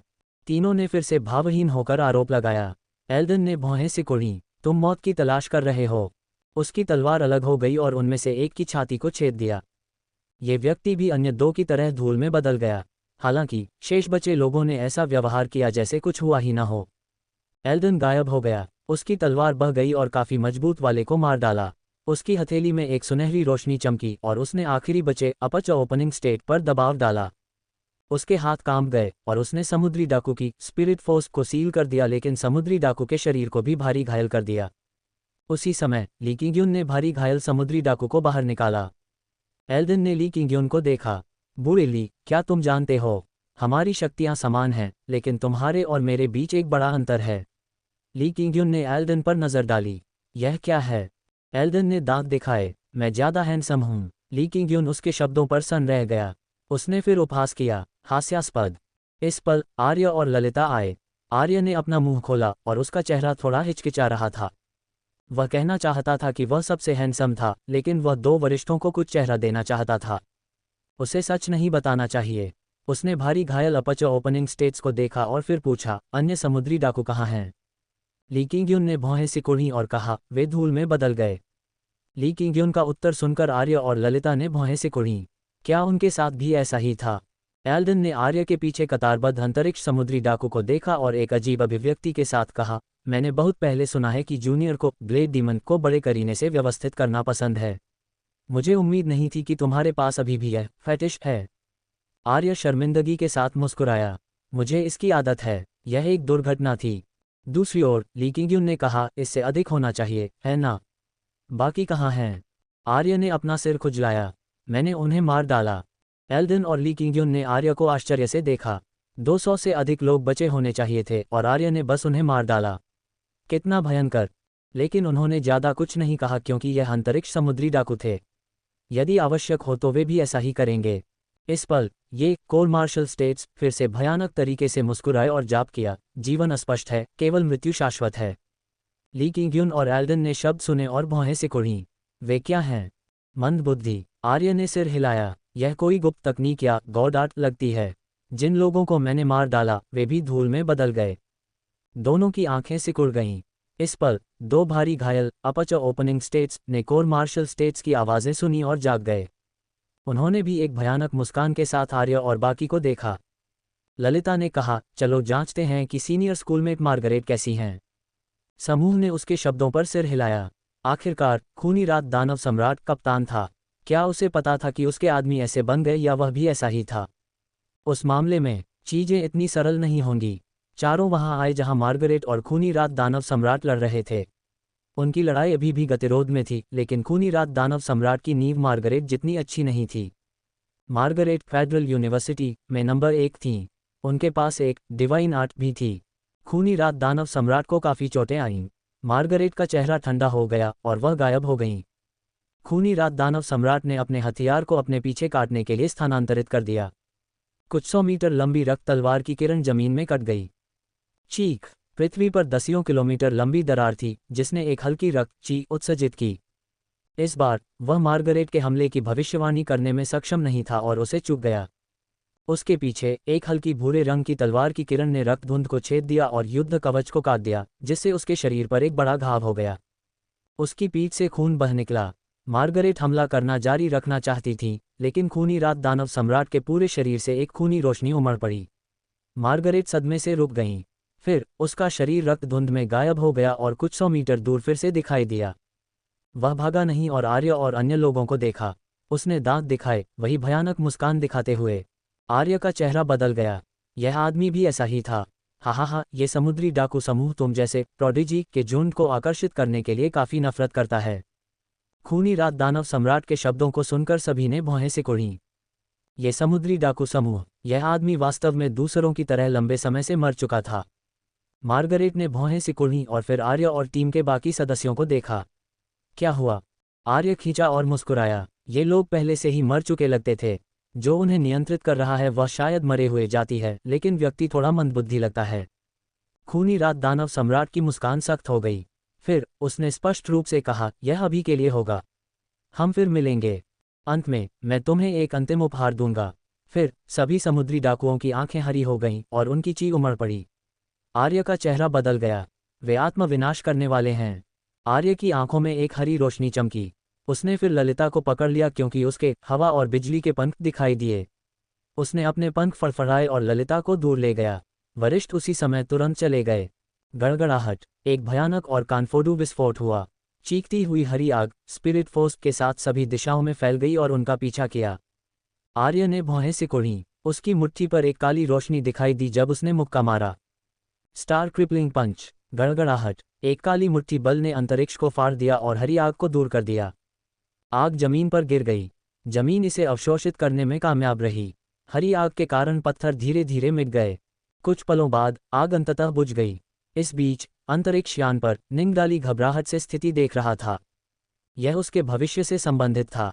मार्गरेट को खूनी रात दानव सम्राट के साथ समान रूप से लड़ते हुए और अन्य दो को इन समुद्री डाकुओं से डरते हुए नहीं देखकर उन्होंने आखिरकार राहत की सांस ली। लेकिन जब उन्होंने सैकड़ों समुद्री डाकुओं को भयानक रूप से मुस्कुराते हुए और उन चीज़ों को कहते देखा तो हर किसी को ठंडक महसूस हुई। क्या हो रहा है? एक व्यक्ति ने कांपते हुए पूछा। निंगडाली ने भौहें सिकुड़ी और स्क्रीन को देखा। ये स्थिति उसकी उम्मीदों से परे थी। जब उन्होंने आर्य को एक समुद्री डाकू को मारते देखा और समुद्री डाकू धूल में बदल गया तो निगरानी कक्ष सन्नाटे में डूब गया। यहाँ तक कि निंगडाली के होंठ कांप गए। यह क्या था? क्या ये कोई अजीब पंथ था? यह उसके क्षेत्र में क्यों हुआ? कार्यकर्ताओं के चेहरे पीले थे। वे सभी सेना में सेवा कर चुके थे और काफ़ी मौत देखी थी, लेकिन ऐसी भयानक मौत कुछ ऐसी नहीं थी जिसे मार्शल आर्टिस्ट या उनका स्तर देख सके। क्या यह आर्य का साधन होगा? हर किसी ने अनुमान लगाने की कोशिश की। निंगडाली ने घूरा। ऐसा मत कहो, तुमने युद्ध के मैदान पर उसकी क्लिप्स देखीं। उसने ऐसा नहीं किया। वह चुप हो गया और कहा, इस क्लिप को डॉन सिस्टम के मिशन विभाग को भेजें और उन्हें तय करने के लिए कहें। क्या? निंगडाली की आंखें बाहर निकल आईं। आर्य ने जहाज में छिपे सभी समुद्री डाकुओं को मार डाला और फिर भी वे सभी धूल में बदल गए। क्या मैं इसे अभी भेज दूं? व्यक्ति ने निंगडाली को देखा। निंगडाली ने कहा, रुको, देखते हैं क्या होता है। जब उन्होंने ली किंग्युन और एल्डन को अपचर ओपनिंग स्टेट समुद्री डाकुओं को मारते हुए और एक को पकड़ते हुए देखा, जबकि आर्य बंदियों को वापस लाया, तो वे खुश हुए। जब भयानक मुस्कान एक बार फिर दिखाई दी तो सभी अंतरिक्ष समुद्री डाकू, जिनमें खूनी रात दानव सम्राट भी शामिल था, सभी ने आत्मविनाश कर लिया। यह इतना तीव्र था कि निंगडाली और अन्य चिंतित हो गए। जब उसने आर्य को एक मुट्ठी से विस्फोट को दूर करते देखा तो निंगडाली का दिल आखिरकार आराम करने लगा। फिर भी इस पल काले लबादे पहने 3 आंकड़े आर्य और बाकी के पीछे दिखाई दिए। वे हरी धुंध में घिरे हुए थे। इस पल उन्होंने अपनी काली हथेलियां आर्य और उसकी टीम की ओर बढ़ा दीं। क्या उसका दिल थोड़ा आराम कर सकता है? इस ग्रह की बंजर भूमि पर तलवार के निशान पूरी मिट्टी को ढके हुए थे। हरी आग पत्थरों से चिपक गई और एक संक्षारक ची का उत्सर्जन करते हुए जल गई। हरी आग ने आकाश के पूरे क्षेत्र को कवर कर लिया। आग की सीमा पर एक काली किरण उमड़ पड़ी, प्रकाश के एक स्तंभ में बदल गई। गड़गड़ाहट की आवाज के साथ इसने आग के माध्यम से प्रहार किया। आग को फैलते देख आर्य ने शांति से अपना मुक्का दूर रखा। बाकी सब शांत लग रहे थे। आत्म विनाश का ये स्तर उन्हें दूर से चोट नहीं पहुंचा सकता था। एकमात्र परेशानी हरी आग थी। इसका एक मजबूत संक्षारक प्रभाव था। इस पल उनके पीछे अंतरिक्ष विकृत हो गया और काले लबादे पहने 3 आंकड़े दिखाई दिए। वे अंधेरे में घिरे हुए थे और केवल 2 हरे रंग के प्रकाश के धब्बे चमक रहे थे। उनकी हथेलियों के चारों ओर हरी धुंध थी जिसने आर्य, ललिता और ली किंग्युन पर प्रहार किया। जब उनके हाथ आर्य और अन्य लोगों को छूने वाले थे तो पूरी टीम की ची पूरी तरह से जारी हो गई। मार्गरेट की तलवार उस काले हाथ की ओर कट गई जो ललिता के लिए पहुंच रहा था। उसी समय ललिता का भाला दिखाई दिया। उसकी आंखें चमक उठी क्योंकि उसने भले को हाथ पर झुका दिया। दूसरी ओर ली किंग्युन की सफ़ेद धुंध उस काले हाथ के चारों ओर लिपटी हुई थी जो उसके लिए पहुंच रहा था। एल्डिन की तलवार चमकी और हाथ की ओर कट गई। इस बीच मार्गरेट और एल्डिन के दूसरे हाथ, जो शक्तिशाली स्पिरिट फोर्स और गॉड आर्ट से ढके हुए थे, ने आर्य की तरफ काले आंकड़े की ओर प्रहार किया। आर्य भी मुड़ा। उसका दाहिना हाथ काली रोशनी के साथ बह निकला और काले हाथ से टकरा गया। गड़गड़ाहट, एक बेहद भयानक ची फूट पड़ी जिसने आसपास के दसियों किलोमीटर को साफ कर दिया। परिणाम के कारण भूमि फट गई और तूफान बन गए। नीले आकाश को असंख्य रंगों में रंगा गया था। टक्कर के बाद आंकड़े पीछे की ओर धकेल दिए गए, कुछ 100 मीटर दूर खड़े हो गए। आर्य ने 3 आंकड़ों को देखा। उन्होंने हुड वाले लबादे पहने थे। हुड फटे हुए थे और ऐसा लग रहा था जैसे ये खराब गुणवत्ता के साथ बनाया गया हो। उसने भौहें सिकोड़ी। चाहे वे किसी भी जाति के हों, क्या वे ऐसे फटे कपड़े पहनने के लिए थोड़े गरीब नहीं थे? मार्गरेट ने ठंडक से पूछा, तुम लोग कौन हो? ली किंग्युन और एल्डन आगे बढ़े, अपने पीछे आर्य और ललिता की रक्षा की। तीनों ने अपने सिर मोड़े। फिर बीच वाले ने एक गहरी हंसी छोड़ी। हा, तुम्हारी प्रतिभा अच्छी है, लेकिन जल्द ही तुम मेरे हो जाओगे। दाईं ओर वाले ने कहा, जीवन बहुत कमजोर है, हमारा हिस्सा बनो और लाखों करोड़ों साल या यहाँ तक कि अनंत काल तक जीवित रहो। बाईं ओर वाले ने कहा, तुम लोगों को खुश होना चाहिए। आखिरकार केवल सम्राट, शासक और बादशाह अमर हो सकते हैं। ये हमारा आशीर्वाद है। उनकी ची उठी और उनके शरीर से एक हरी धुंध निकली जिससे आकाश हरा हो गया। यह एक मानव क्षेत्र था। वे गूंगे नहीं थे। ये 5 इंसान काफी मजबूत हैं। उनसे निपटने में कुछ समय लगेगा। अगर कुछ होता है तो चीजें अच्छी नहीं होंगी। दुश्मनों को देखने के बाद आर्य ने एक भौं उठाए। ये 3 लोग काफी मजबूत थे। केंद्र में एक की ची लगभग 600 अपचत थी। किनारों वाले लगभग 500 और 400 अपचत थे। कोई आश्चर्य नहीं कि खूनी रात समुद्री डाकू नष्ट हो गए थे। ये देखकर आर्य भी अंदर गहराई से थोड़ा खुश महसूस कर रहा था। ऐसा लगता है कि ये दिखावा करने का समय था। इस पल उसे यह कहना चाहिए था, मैं उसे ले लूंगा और फिर उस बीच वाले से लड़ने के लिए उसका युद्ध कवच पहनूंगा। उस तरह उसके वरिष्ठ बहुत हैरान होंगे। इस बारे में सोचते हुए आर्य ने खुद को तैयार किया और कहा, चिंता मत करो सीनियर स्कूल मैट्स। ठीक जब आर्य शांत कार्य करने की योजना बना रहा था, आकाश एक पल में धुंधला हो गया। आर्य का रंग बदल गया। अब क्या हुआ? आर्य और बाकी दोनों, साथ ही 3 काले लबादे वाले प्राणी, सतर्कता के साथ आकाश को देख रहे थे। नीला आकाश अंधेरे में डूब गया जबकि तारे धुंधले हो गए और तारों की रोशनी भी गायब हो गई। उसी समय 3 काले आंकड़ों के पीछे एक चेहरे का आकार उभरा। इस चेहरे पर केवल मुंह विशिष्ट रूप से देखा जा सकता है। तारों की रोशनी एक बार फिर धुंधले आसमान पर इकट्ठी हुई। ये दृश्य एक शक्तिशाली बॉस का प्रवेश था। आर्य ने परिचित गोल चेहरे को देखा। इसमें अन्य विशेषताएं नहीं थीं, लेकिन भले ही यह धूल में बदल गया हो, आर्य बता सकता था कि यह वह मुंह था जो उससे स्वादिष्ट भोजन चुरा रहा था। ये तुम हो, यंग ओटियन। बड़ा मुंह खुला और काले लबादे पहने 3 प्राणियों की ओर काट लिया। जब वे मुड़े और एक विशाल मुंह को उनका सामना करते देखा तो उनकी हरी बत्तियां कांप उठीं। यह क्या था? वे भागना चाहते थे लेकिन पाया कि वे चाहे कुछ भी हो हिल नहीं सकते थे। इस प्रकार वे केवल देख सकते थे क्योंकि उन्हें इस गोल चेहरे द्वारा खा लिया गया था।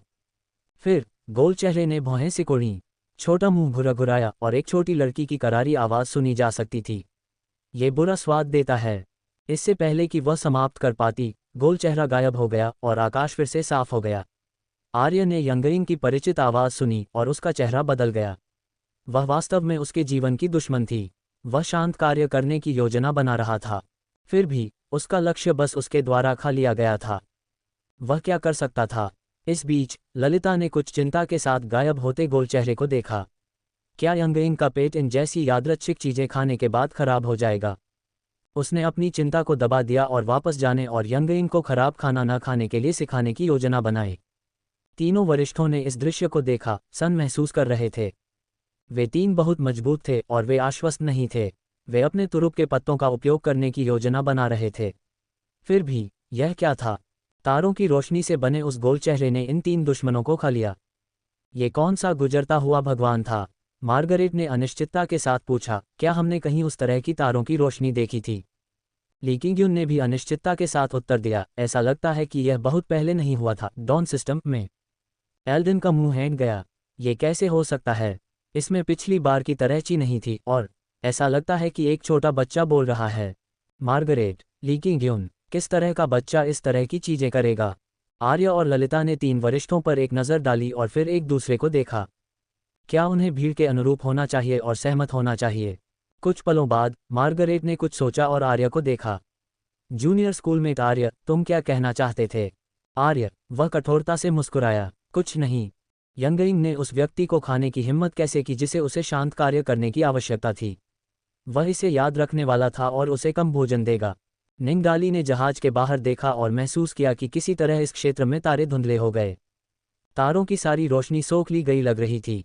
उसका चेहरा बदल गया। क्या हो रहा है? उसने कर्मियों को देखा। क्या खबर भेज दी गई है? कार्यकर्ता ने भयानक दृश्य पर बाहर देखा और पसीना बहाया। उसने फिर कांपते हुए कहा, इसे भेज दिया गया है। इस पल स्क्रीन ठीक हो गई और उनके सामने के दृश्य ने उन्हें चकरा दिया। 5 प्रोडिजी अभी भी वहां थे, लेकिन वे 3 लोग चले गए थे।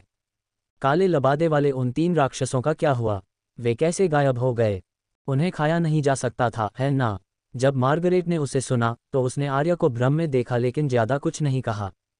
कुछ चुप्पी के बाद आर्य ने कहा, सीनियर स्कूल में, क्या हमें स्कूल को इसकी रिपोर्ट करनी चाहिए और देखना चाहिए कि क्या कोई और समुद्री डाकू या वे अजीब प्राणी हैं? ली किंगयुन ने उसे सिर हिलाया। आर्य सही है। अभी की स्थिति के अनुसार खूनी रात समुद्री डाकू पहले से ही नियंत्रित थे। हम बस यह नहीं जानते कि वह कौन सी जाति थी। एल्डन ने भी सिर हिलाया। हम वापस आने के बाद इसकी रिपोर्ट करेंगे।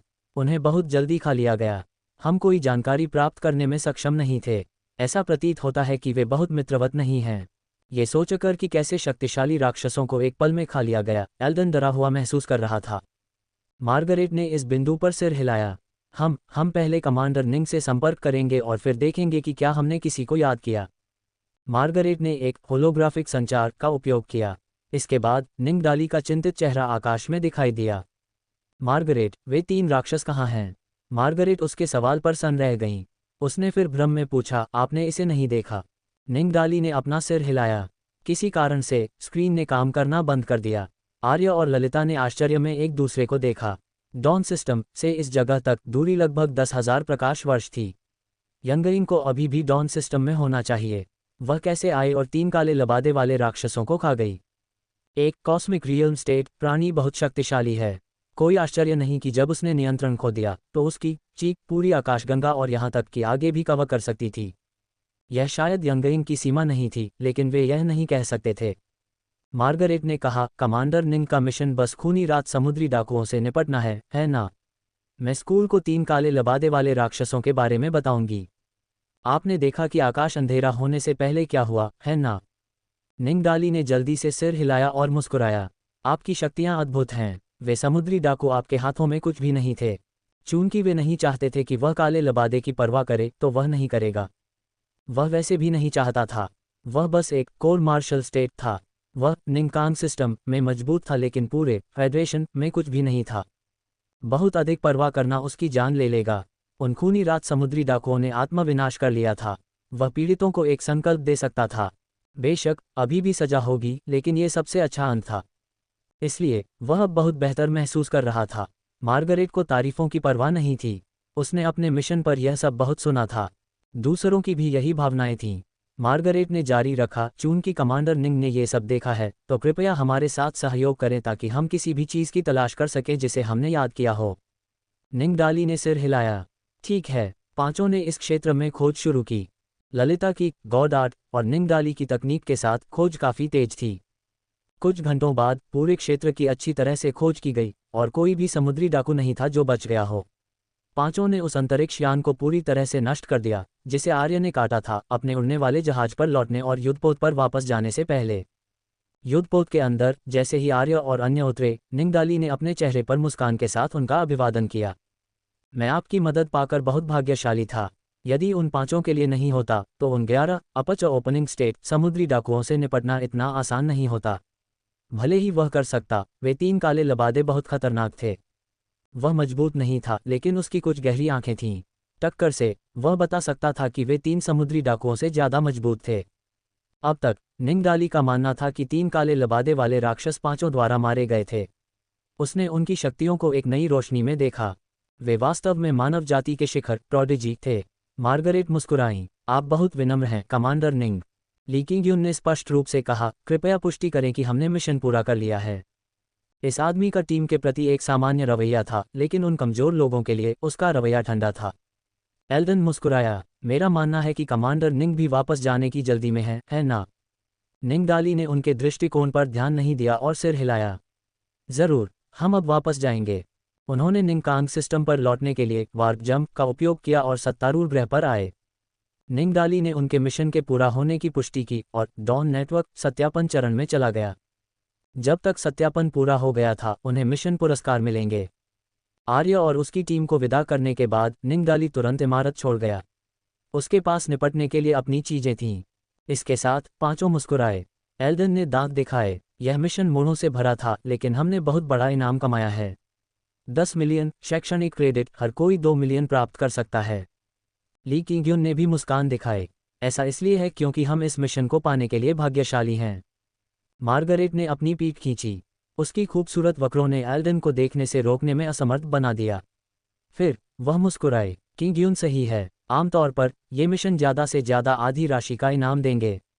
हम इस मिशन को पाने में सक्षम होने के लिए भाग्यशाली हैं। आर्य और ललिता को ज़्यादा कुछ महसूस नहीं हुआ। उनके पास इतने शैक्षणिक क्रेडिट थे कि 2 मिलियन बहुत नहीं लगते थे। आर्य ने आह भरी। वह कभी अमीर आदमी था लेकिन वह केवल कुछ दिनों के लिए अमीर था। डिवाइन आर्ट खरीदने के बाद वह तुरंत गरीब हो गया। इस बारे में सोचते हुए आर्य ने ललिता को देखा।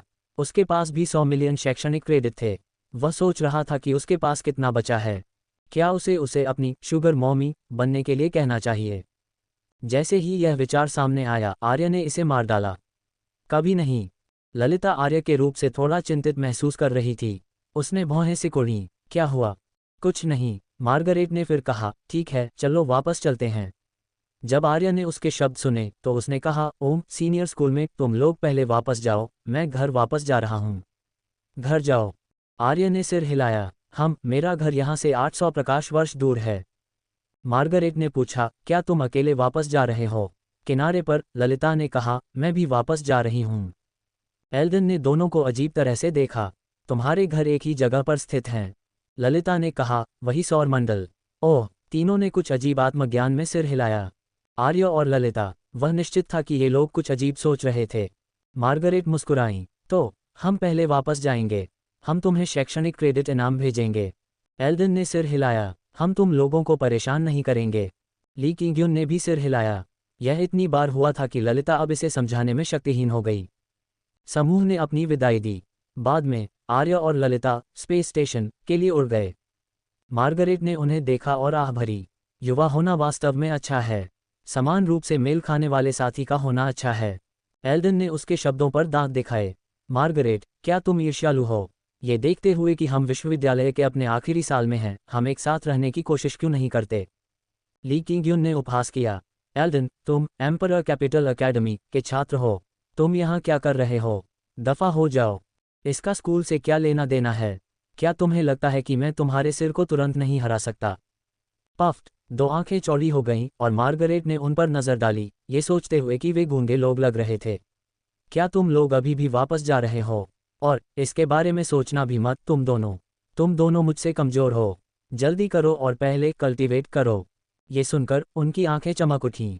पहले कल्टीवेट करें? इसका मतलब था कि उनके पास मौका था। दोनों ने एक दूसरे को देखा और उनकी आंखों में अधिक प्रतिस्पर्धा थी। आर्य और ललिता स्पेस स्टेशन आए और परिवहन के समय के बारे में पूछताछ की। उन्हें पता चला कि टैलुन सिस्टम के लिए सबसे पहला जहाज आधे घंटे बाद आएगा। ये बस एक साधारण जहाज था, इसलिए कीमत महंगी नहीं थी। दोनों ने एक एकल निजी कमरे का टिकट खरीदने का विकल्प चुना। जहाज पर वे अपने कमरे में आए। कमरा बड़ा नहीं था, वहाँ एक डबल बेड था, साथ ही एक सोफा और एक स्क्रीन भी थी। ललिता बिस्तर पर बैठ गई जबकि आर्य सोफे पर लेट गया। उड़ान भरने में आधा घंटा बाकी है। ये पहले ग्रह नीलम पर रुकेगा। क्या तुम सुनिश्चित हो कि तुम मेरे घर नहीं जाना चाहती? मैं तुम्हें अलीशा से मिलवाऊंगा, आर्य ने आमंत्रित किया। आखिरकार ललिता स्कूल में उसकी सबसे अच्छी दोस्त थी। ललिता ने अपनी आंखें घुमाईं। मैं नहीं जा रही हूँ। इस पल ललिता का फ़ोन बजा। उसने उसे उठाया और आश्चर्य से कहा, यह बहन नैना है। उसने प्रोजेक्शन खोला क्योंकि नैना का सिर बाहर निकला। आर्य, ललिता, मैं। नैना बोलने ही वाली थी जब उसने वातावरण देखा। उसका चेहरा सख्त हो गया और उसने दोनों को अजीब तरह से देखा। तुम्हारी कसरत को परेशान करने के लिए क्षमा करें। तुम लोगों को जारी रखना चाहिए। फिर उसने फ़ोन काट दिया। आर्य, ललिता, कसरत से आपका क्या मतलब है? इस बिंदु पर उन्हें बस एहसास हुआ कि वातावरण बहुत सही नहीं लग रहा था। आर्य निशब्द हो गया। इस शराबी के दिमाग में सर्किट टेढ़ा लग रहा था, है ना? वह एक शराबी और गंदे दिमाग वाली थी। वह मदद से परे थी। वे बस आराम करने के लिए एक शांत जगह ढूंढना चाहते थे। ललिता थोड़ा अजीब महसूस कर रही थी। ये थोड़ा अजीब लग रहा था कि एक लड़का और एक लड़की बिस्तर वाले कमरे में थे। हालांकि इंटरस्टेलर यात्रा में आमतौर पर कुछ दिन लगते थे। कमरों में बिस्तर मानक थे। आखिरकार आम लोगों को नींद की ज़रूरत थी। एक पल की चुप्पी के बाद ललिता ने वापस फ़ोन किया। जब कॉल कनेक्ट हुई तो कियूयू हेशा भी दिखाई दी। कियूयू हेशा ने दिलचस्पी के साथ कमरे को देखा। पहली बार के लिए, क्या वातावरण थोड़ा बहुत जर्जर नहीं है? क्या छोटे भाई आर्य को नहीं पता कि एक लड़की के साथ सही व्यवहार कैसे किया जाता है? आर्य ने भावहीन होकर कहा, हम निर्दोष हैं, ठीक है। हम बस घर जाते समय एक कमरे में रह रहे हैं। ललिता ने सिर हिलाया। हम बस घर जाने की योजना बना रहे हैं। ये सुनकर दोनों ने आखिरकार इसे महसूस किया। फिर ललिता ने उत्सुकता से पूछा, बहन नैना, आपने मुझे क्यों बुलाया? जब नैना ने सवाल सुना तो उसे तुरंत याद आया कि उसे क्या कहना था। किसी कारण से यंगइंग ने हवा का एक टुकड़ा लिया और कहा कि उसने कुछ बहुत घृणित खाया है। फिर उसने कहा कि वह थोड़ी थकी हुई थी और अब वह सो रही है। आर्य और ललिता सन महसूस कर रहे थे। इसके बाद उन्हें वह दृश्य याद आया जहां यंगइंग ने 3 काले लबादे वाले राक्षसों को खा लिया था। क्या यह उस कारण से था? कियूयू हेशा ने यह देखा और पूछा, तुम लोग कारण जानते हो? आर्य ने सिर हिलाया और उन्हें बताया कि क्या हुआ। फिर ललिता ने पूछा, क्या यंगइंग ठीक है? सैद्धांतिक रूप से वे 3 काले लबादे वाले राक्षस केवल अपच ओपनिंग स्टेट में थे और यंगइंग एक कॉस्मिक रियल स्टेट प्राणी थी। फिर भी यंगइंग सो गई। क्या वे चीजें जहरीली थीं? नैना ने अपना सिर हिलाया और मुस्कुराए। ललिता, चिंता मत करो। यंगइंग इतनी मजबूत है, उसके साथ कुछ कैसे हो सकता है? उसकी ची बहुत स्थिर है। हमें बस लगता है कि वह फिर से हाइबरनेशन में है। हाइबरनेशन? आर्य और ललिता ने इस पर भौहें सिकुड़ीं। आर्य ने पूछा, वह अगले 2000 साल तक सोने वाली नहीं है ना? वे अभी भी 2000 साल तक जीवित रह सकते थे, लेकिन इसमें काफ़ी लंबा समय लगेगा। कियूयू हेशा ने अपना सिर हिलाया। मैं नहीं जानती। ललिता ने पूछा, यंगइंग अभी सो रही है? नैना ने सिर हिलाया। मैंने उसे अपने कमरे में सोने दिया। उसने बिस्तर पर यंगइंग को दिखाया। वह बहुत अच्छी तरह से सोती हुई लग रही थी और लार टपका रही थी। ये देखकर आर्य और ललिता अब बहुत चिंतित महसूस नहीं कर रहे थे। नैना ने अपना सिर खुजलाया। कौन जानता है, शायद वह अगले पल में जाग जाएगी। आर्य ने भौहें सिकोड़ीं। हालांकि यंगइंग हर बार उसके साथ भोजन पर लड़ती थी, लेकिन वह बहुत आज्ञाकारी थी और उन 3 राक्षसों को खाने के लिए भी आई जब वे खतरे में थे। क्या वे 3 चीजें वास्तव में जहरीली होंगी? या ये था कि यंगइंग ने उनकी ऊर्जाओं को निगल लिया और फिर से सोना चाहती थी?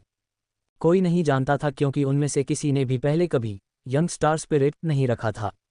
नैना मुस्कुराए, मैंने तुम्हें सब कुछ बता दिया है। हम यंगइंग पर नज़र रखेंगे, इसलिए तुम दोनों चिंता मत करो। कियूयू हेशा ने अपनी आंखें सिकुड़ी और मोहक रूप से कहा, तुम दोनों बस अपनी यात्रा का आनंद ले सकते हो। आर्य, ललिता, हा, हम फ़ोन काट रहे हैं। नैना को लगा कि यह मज़ेदार है और फ़ोन काटने से पहले डकार भी ली। ललिता ने आर्य को घूरा। मैं तुम्हें दोषी मानती हूँ। आर्य, उसने क्या किया? फिर ललिता ने भौहें सिकोड़ीं। मुझे आश्चर्य है कि यंगइंग कब जागेगी। आर्य ने भी भौहें सिकोड़ीं। हम वापस जाने के बाद जांच करेंगे। ललिता ने सिर हिलाया। वह यंगइंग की विरासत थी, इसलिए वे कुछ नहीं कर सकते थे। जहाज को टैलुन सिस्टम तक पहुंचने में आधा दिन लगा। ये ललिता के ग्रह जिंगपिंग की ओर बढ़ने से पहले ग्रह नीलम पर रुका। आधे दिन बाद जहाज ग्रह नीलम पर रुका। आर्य उठा और मुस्कुराया। तुम वास्तव में नहीं जा रही हो? ललिता ने घूरा। नहीं। फिर वह मुस्कुराए। मैं परदादा को अपनी प्रगति दिखाने वापस जा रही हूँ। वह एल्डर लिन को दिखाना चाहती थी, जिन्होंने उसके लिए इतना बलिदान दिया है, अपनी प्रगति, और उन्हें ये बताना चाहती थी कि वह उनकी उम्मीदों पर खरी उतरी है। उसका जवाब सुनने के बाद आर्य एक पल के लिए बदहवास हो गया। उसने फिर मुस्कुराया। हाल ही में तुम्हारी प्रगति बहुत बड़ी रही है। एल्डर लिन बहुत खुश होंगे। आर्य फिर बाहर चला गया। दरवाजा बंद करने से पहले आर्य मुड़ा और एक बार फिर मुस्कुराया। हालांकि तुम अभी भी मुझसे थोड़ी कमजोर हो। फिर उसने जल्दी से दरवाजा बंद कर दिया और भाग गया। ललिता मूल रूप से खुश थी जब उसने उसके शब्द सुने, लेकिन जब उसने आखिरी वाक्य कहा तो उसकी मुस्कान सख्त हो गई। वह पकड़ना चाहती थी और इस आदमी को पीटना चाहती थी, लेकिन अगर उसने उसका पीछा किया तो वह उसके घर में समाप्त हो जाएगी। वह उसकी योजना के लिए गिरने वाली नहीं थी। जब आर्य उतरा तो ग्रह पर रात का समय था। कारें और उड़ने वाले जहाज स्पेस स्टेशन के वर्ग पर आए और गए। ये बहुत व्यस्त और समृद्ध था। आर्य ने परिचित वातावरण को देखा और मुस्कुराया। मैं वापस आ गया हूँ। पिछली बार जब वह यहाँ आया था तो ये स्नातक परीक्षण के लिए था। पलक झपकते ही कुछ महीने बीत चुके थे। उसने इस दुनिया में 4 महीने के लिए ट्रांसमिग्रेट किया था। आर्य खुशी से वर्ग से चला गया और चौकी पर आया। पृथ्वी युग में वापस उड़ानों के समान किसी को अभी भी सुरक्षा जांच से गुजरना पड़ता था। आर्य को लगा कि उसे शराबी के गोल्डन वर्ल्ड की तरह ही एक निजी जहाज की जरूरत है। जबकि आर्य अपने सपने के बीच में था, उसने अचानक बड़ी संख्या में आंखें अपने चारों ओर इकट्ठी होती हुई महसूस की। हे वह, हमारे ग्रह से आर्य। ये सही है। मैंने उसे स्नातक परीक्षण के बाद से देखा है। मैंने उसकी युद्ध के मैदान की क्लिप्स भी देखी हैं। मैं उसका प्रशंसक हूँ। मैं भी। आर्य बहुत हैंडसम है। आर्य। उसने लड़की की दिशा में देखने का विरोध किया और चलता रहा। वह भूल गया कि स्तर 4 सम्मान बिल्ला धारक के रूप में वह विशेष सुरंगों के माध्यम से प्रवेश कर सकता था। वह ललिता के साथ मजाक करने में बहुत उत्साहित था कि यह उसकी याददाश्त से बच गया था। हालांकि आर्य को देखा जा रहा था, लेकिन हर कोई सभ्य रहा और उसे छूने के लिए जल्दी नहीं की। सुरक्षा जांच पास करने के बाद आर्य ने राहत महसूस की। बाद में आर्य अपने घर के रास्ते पर सभी प्रकार की अजीब नज़रों के नीचे उड़ गया। हालांकि उसने पहले ही ईशानी और अलीशा को बताया था कि वह इन कुछ दिनों में वापस आ जाएगा, लेकिन उसने विशिष्ट समय नहीं बताया। वह उन्हें आश्चर्य देने वाला था। रात के आकाश के नीचे हवेली जिला बहुत शांत था। आर्य चुपचाप अपने घर के सामने उतरा। जब वह आंगन से लेकर हवेली और प्रशिक्षण मैदान तक के क्षेत्र को स्कैन करने के लिए मुड़ा तो वह उदासीन महसूस करने से खुद को रोक नहीं सका। ये केवल 2 महीने का छोटा समय था, लेकिन वह कई बार जीवन और मृत्यु की स्थितियों से गुजरा था। हवेली और प्रशिक्षण मैदान दोनों में रोशनी चालू थी। उसने प्रशिक्षण मैदान की दिशा देखी। यह शायद चाचा आदित्य ईशानी और अलीशा को प्रशिक्षित कर रहे थे। उस मामले में उसके माता पिता घर पर होने चाहिए। इस विचार के साथ आर्य मुस्कुराया। उसे पहले अपनी माँ को देखना चाहिए या उसे मार खानी पड़ सकती है। ... जैसे ही आर्य उतरा, आदित्य, जो दोनों लड़कियों को पढ़ा रहा था, अचानक रुक गया। अलीशा ने भ्रम में आदित्य को देखा और पूछा, क्या हुआ पिताजी? आदित्य ने अपना सिर हिलाया और मुस्कुराया। कुछ नहीं, चलो जारी रखते हैं। आर्य वापस आ गया था। क्या वह ईशानी और अलीशा के कल्टीवेशन संसाधनों के लिए यहाँ था? यह अच्छी बात थी कि बच्चे को याद आया, वरना वह उससे इस बारे में बात करता। इस अवधि के दौरान दोनों लड़कियों की प्रगति धीमी हो गई, ये धीमी और धीमी होती गई। हालांकि इसे अन्य लोगों की तुलना में तेज माना जा सकता था, लेकिन इसने उसे अभी भी थोड़ा असंतुष्ट बना दिया। और ये बच्चा फेडरेशन में काफी प्रसिद्ध लग रहा था। अब उसकी शक्ति कैसी थी? अपने पहले शिक्षक के रूप में आदित्य को लगा कि आर्य का परीक्षण करने की जिम्मेदारी उसकी थी। बेशक इसका निश्चित रूप से अलीशा के इतने खुश होने से कोई लेना देना नहीं था जब उसने सुना कि बच्चा वापस आ रहा है। निश्चित रूप से नहीं। जबकि आदित्य अपने विचारों में डूबा हुआ था, ईशानी और अलीशा उसकी अभिव्यक्ति में विभिन्न परिवर्तनों को नोटिस करने से खुद को रोक नहीं सकी। उन्होंने इस पर आगे टिप्पणी न करने का फैसला किया। जब आर्य ने दरवाजा खोला तो उसने अपने पिता को सोफे पर बैठे अपने कंप्यूटर को देखते हुए देखा, जबकि उसकी माँ अपनी सहेलियों के साथ बातचीत कर रही थी। वह बहुत खुश लग रही थी।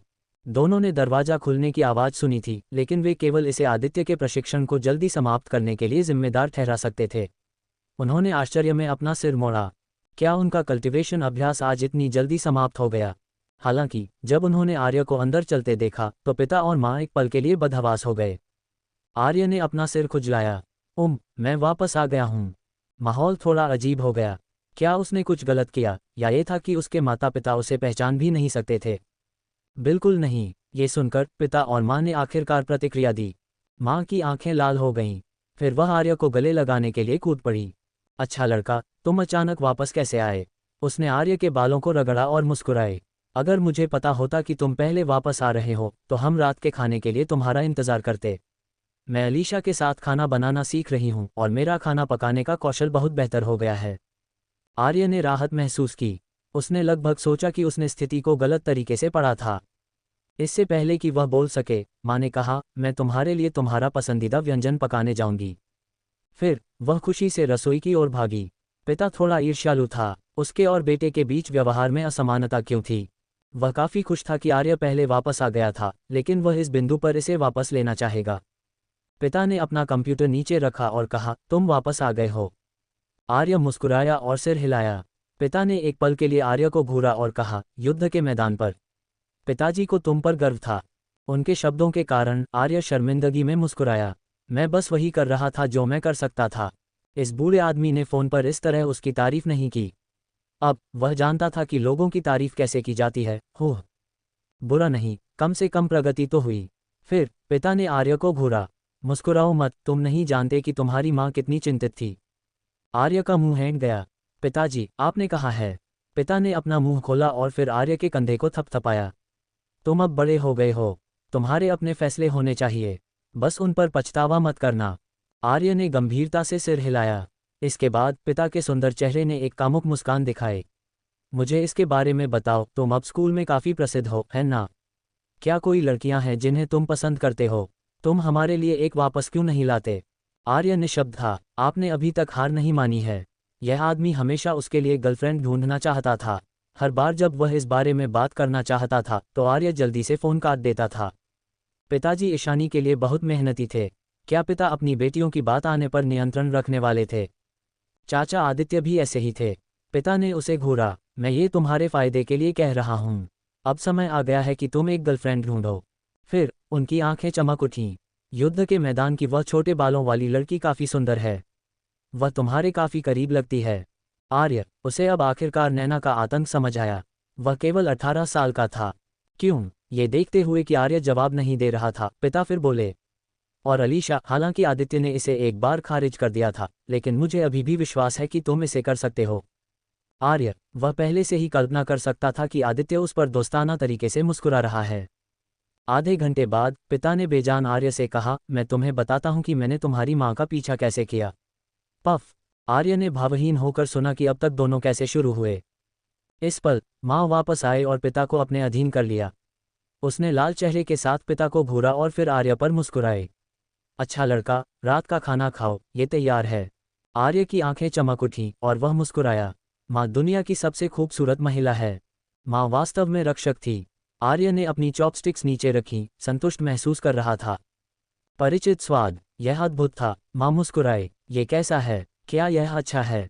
आर्य ने जल्दी से सिर हिलाया। आपके सुधार पर बधाई माँ। आपका खाना दुनिया में नंबर 1 है। माँ मुस्कुराए और कहा, मेरी तारीफ मत करो। अलीशा ने मुझे अच्छी तरह से सिखाया। वह मुझसे बहुत बेहतर खाना बना सकती है। फिर उसने आर्य को एक जटिल अभिव्यक्ति के साथ देखा। वैसे अलीशा ने तुम्हें पका हुआ खाना भेजा? आर्य ने उसके सवाल पर सिर हिलाया। हाँ, माँ ने अपनी जटिल अभिव्यक्ति बनाए रखी। अलीशा एक अच्छी बच्ची थी, वह वास्तव में उसे पसंद करती थी। लेकिन अगर संभव हो तो वह चाहती थी कि ईशानी आर्य के साथ रहे। उसने आर्य को घूरा और कहा, आओ लड़के, मुझे तुम्हें कुछ बताना है। इसके बाद माँ ऊपर चली गई। आर्य भ्रम में पीछे चला गया। पिता भी ऊपर जाना चाहता था लेकिन माँ ने उसे घूरा, इसलिए वह दयनीय रूप से वापस बैठ गया। आर्य को लगा कि यह बहुत दिलचस्प था। उसके पिताजी ग्रह नीलम पर एक काफ़ी प्रसिद्ध व्यवसायी थे। वह बाहर एक निरंकुश था। हालांकि घर पर वह हमेशा माँ के अधीन रहता था। ऊपर माँ आर्य को उसके कमरे में ले गई। आर्य ने देखा कि यह कितना साफ और सुव्यवस्थित था। स्पष्ट रूप से माँ ने इसे उसके लिए साफ किया था। माँ मुस्कुराए। तुम कब तक घर पर रहने की योजना बना रहे हो? आर्य ने कहा, मैं कल वापस जा रहा हूँ। इतनी जल्दी? हाँ, स्कूल में काफ़ी व्यस्त हूँ। माँ ने सिर हिलाया और ज़्यादा कुछ नहीं कहा। फिर उसने आर्य के चेहरे को छुआ और कहा, मेरा अच्छा लड़का बड़ा हो गया है। आर्य का मुंह हैंग गया। माँ, आपने कहा कि मैं बड़ा हो गया हूँ। मेरे चेहरे को इस तरह मत छुओ, ये छोटे बच्चों के लिए है। माँ ने आर्य को घूरा। आर्य ने तुरंत चापलूसी से कहा, क्या यह अच्छा लगता है? यदि नहीं, तो मैं इसे थोड़ा और आराम दूंगा। माँ हंसी और आर्य के बालों को रगड़ा। फिर उसने एक बार फिर जटिल अभिव्यक्ति के साथ आर्य को देखा। तुम अब बेहतर और बेहतर हो गए हो और लड़कियों द्वारा अधिक से अधिक पसंद किए जाते हो। आर्य ने अपना सिर खुजलाया। सच में, वह एक गर्वित अकेला भेड़िया था। ये निश्चित रूप से इतिहास में सबसे बड़ा बदनामी था, लेकिन उसने विरोध करने की हिम्मत नहीं की। माँ ने कहा, मैं तुमसे ईशानी के बारे में बात करना चाहती हूँ। आर्य बदहवास हो गया। ईशानी? क्या? अपने कमरे के अंदर आर्य ने माँ को बदहवासी में देखा। ईशानी काफी आकर्षक थी जब वह उसके साथ बातचीत कर रही थी। माँ कुछ देर चुप रहीं। फिर जटिल आंखों से उन्होंने कहा, इन कुछ महीनों के दौरान वह लड़की कल्टीवेशन के लिए बहुत मेहनत कर रही है। उसने बिल्कुल भी आराम नहीं किया। मूल रूप से वह मेहनती थी, लेकिन इस स्तर तक नहीं। एक ठहराव के बाद उन्होंने जारी रखा, मैं बता सकती हूँ कि वह बहुत दबाव में है। मुझे नहीं पता कि यह वास्तव में क्या है। चाचा आदित्य और अलीशा शायद उसकी मदद भी नहीं कर सकते, अन्यथा वह ऐसी नहीं होती। मुझे डर है कि अगर वह इस तरह चलती रही तो उसके लिए बुरा होगा। यदि तुम्हारे पास मौका है तो उससे इसके बारे में पूछो और उससे बात करो। आर्य ने उनके शब्दों पर भौहें से कुढ़ीं। ईशानी दबाव महसूस करती है। वह दबाव क्यों महसूस करेगी? अपनी प्रतिभा और उसके द्वारा दिए गए लाल गोलों के साथ स्कूल में एकमात्र व्यक्ति जो उसके साथ प्रतिस्पर्धा कर सकता है वह अलीशा है ना? वे निश्चित रूप से फेडरल यूनिवर्सिटी में प्रवेश कर सकते हैं, तो वह अभी भी दबाव महसूस करेगी। आर्य की आंखें चमक उठीं। वह चिंतन में गिर गया। मुझे सोचने दो। एक पल के बाद उसकी आंखें चमक उठीं। क्या यह इसलिए था क्योंकि वह हमेशा अलीशा के साथ थी? क्या उसे लगा कि अलीशा इस वजह से उससे अधिक प्रतिभाशाली है? अलीशा की स्रोत लौ आखिरकार पूरे ब्रह्मांड में शीर्ष गॉड है। हालांकि ईशानी के पास भी गॉड है। अलीशा की स्रोत लौ पूरी तरह से जागृत नहीं है। अंतर बहुत बड़ा होना चाहिए। आर्य ने थोड़ी देर सोचा और वह अभी भी इसका पता नहीं लगा सका, इसलिए उसने सोचना छोड़ दिया। जब उसके पास मौका होगा तो वह बस उससे पूछेगा। वह माँ पर मुस्कुराया। चिंता मत करो माँ, इसे मुझ पर छोड़ दो। माँ मुस्कुराई और आर्य के चेहरे को छुआ। जाओ लड़के। फिर वह नीचे चली गईं। आर्य ने भी पीछा किया। उसने ईशानी और अलीशा की कल्टीवेशन की जांच करने की योजना बनाई। आर्य प्रशिक्षण मैदान से पहले आया और दरवाजा खोला। अंदर आर्य ने देखा कि केंद्र में एक विशाल पीला अंडा था। आर्य ने इसे पहले देखा था। ये चाचा आदित्य का विस्तृत आयाम था। उसे वहां पूरे 1 महीने तक बुरी तरह पीटा जाता था। इस मामले के बारे में सोचते हुए आर्य दुखी महसूस कर रहा था। लेकिन उस महीने में उसकी शक्ति आसमान छू गई। आदित्य की शिक्षाओं के बिना 25वें ग्रह पर उसका जीवन खतरे में पड़ जाता। उसने बड़े अंडे को घूरा। बड़ा अंडा धीरे धीरे पीली लपटों में बदल गया और एक क्षेत्र में सोख लिया गया। वहां एक सुनहरे बालों वाला हैंडसम अधेड़ उम्र का आदमी खड़ा था। उसकी हथेली ने सारी लपटों को सोख लिया। यह आदमी आदित्य था। जैसे ही अंडा गायब हुआ, ईशानी और अलीशा दिखाई दिए। आर्य को देखकर उनकी आंखें चमक उठीं। इसके बाद ईशानी शांत रही जबकि अलीशा ने एक दिव्य मुस्कान दिखाई और आर्य के पास भागी, उत्साह से कहा, सीनियर स्कूल में तुमने मुझे ये भी नहीं बताया कि तुम वापस आ रहे हो। मैं तुम्हारे लिए खाना तैयार कर सकती थी। क्या तुमने अभी खाया है? आर्य मुस्कुराया और सिर हिलाया। माँ ने मेरे लिए पहले ही खाना बना दिया है। जब उसने उसका जवाब सुना तो अलीशा मुस्कुराई। आंटी हमेशा खाना बनाना सीखना चाहती थी ताकि वे सीनियर स्कूल में को आश्चर्यचकित कर सकें। उनका खाना बनाना अब अद्भुत है। आर्य मुस्कुराया। उन्होंने तारीफ की कि तुमने उन्हें अच्छी तरह से सिखाया। अलीशा ने शर्मिंदगी में नीचे देखा। मैं वही कर रही थी जो मुझे करना चाहिए। आदित्य ने अपनी छाती पकड़ ली। आउच, मेरा दिल दुखता है। मेरी प्यारी बेटी मुझे छोड़ रही है। उसे आर्य, इस बच्चे को एक अच्छा सबक सिखाने की जरूरत थी। आर्य ने अपने ऊपर एक बुरी नज़र महसूस की और वह तुरंत जान गया कि यह कहाँ से है। ये चाचा आदित्य होना चाहिए। जब ईशानी ने आर्य को अलीशा के साथ इतनी खुशी से बातचीत करते देखा तो वह ऊपर गई और आर्य का हाथ पकड़ लिया। भैया, वापस स्वागत है। आर्य, अलीशा। आर्य ने अविश्वास में ईशानी की कोमल मुस्कान को देखा। बिल्कुल नहीं, मेरी बहन इतनी चिपचिपी नहीं है। वह क्या सोच रही है? क्या वह उसे फंसाने की कोशिश कर रही है? अलीशा की आंखें चमक उठीं। वह थोड़ा असंतुष्ट महसूस कर रही थी। उसने अभी तक आर्य के साथ हाथ भी नहीं पकड़ा था। ईशानी ने जल्द ही उसके हाथ छोड़ दिए और मुस्कुराए। क्या तुमने माँ और पिताजी को देखा है? वे तुम्हें बहुत याद करते हैं। आर्य ने सिर हिलाया और फिर दोनों को देखा। तुम्हारी कल्टीवेशन कैसी है? आदित्य ने गर्व से कहा, वे दोनों एब्स्ट्रस मार्शल स्टेट स्तर 2 हैं। साथ ही वे परिपूर्ण आत्मा शरीर भी हैं। उनकी युद्ध शक्तियां कोर मार्शल स्टेट के करीब हैं। वह मुस्कुराया, मेरी शिक्षाओं के साथ 1 साल बाद उनकी शक्तियां निश्चित रूप से उस समय तुम्हारी शक्तियों को पार कर जाएंगी। आर्य ने दोनों को आश्चर्य से देखा। ये वास्तव में बहुत मजबूत है। केवल 2 महीने हुए थे, अभी भी 1 साल बचा था। स्नातक परीक्षणों में उनकी शक्तियां अपर्चर ओपनिंग स्टेट तक पहुंचने में सक्षम होनी चाहिए। शायद वे दोनों नैना और कियूयू हेशा की तरह होंगी। वे नई पीढ़ी की सबसे मजबूत 2 महिला यंग ड्यूक्स बन जाएंगी। तब तक वे निश्चित रूप से पूरे फेडरेशन को चौंका देंगी। अलीशा तब आर्य पर मुस्कुराए। इसके बारे में क्या सीनियर स्कूलमेट? मैं अब कमजोर नहीं हूं। दूसरी ओर ईशानी ने उसे दृढ़ता से देखा, मैं तुम्हें पकड़ लूंगी। आर्य मुस्कुराया, तुम दोनों उस समय मुझसे बहुत मजबूत थीं। वे जितनी मजबूत थीं, आर्य उतना ही खुश होगा। हालांकि ये संभावना नहीं थी कि वे दोनों उसे पार कर सकें। आखिरकार उन्हें अपने गोले उससे मिले थे। आदित्य उस पर मुस्कुराया, इस बच्चे को पीटने का समय आ गया था। उसने गंभीरता से कहा, खांसा, पकड़ना यहाँ समाप्त होता है। बच्चे, मैंने तुम्हें 2 महीने से नहीं देखा है। मुझे तुम्हारी शक्ति का परीक्षण करने दो। आर्य ने तुरंत सतर्कता के साथ आदित्य को देखा। अनुभव ने उसे बताया कि यह बूढ़ा आदमी उसे पीटना चाहता था। क्या मजाक है? क्या वह इस बार इतनी आसानी से इसके लिए गिरने वाला था? वह मुस्कुराया, चाचा आदित्य, आप जानते हैं, मैंने अभी एक मिशन पूरा किया है और एक बेहद तीव्र लड़ाई लड़ी है।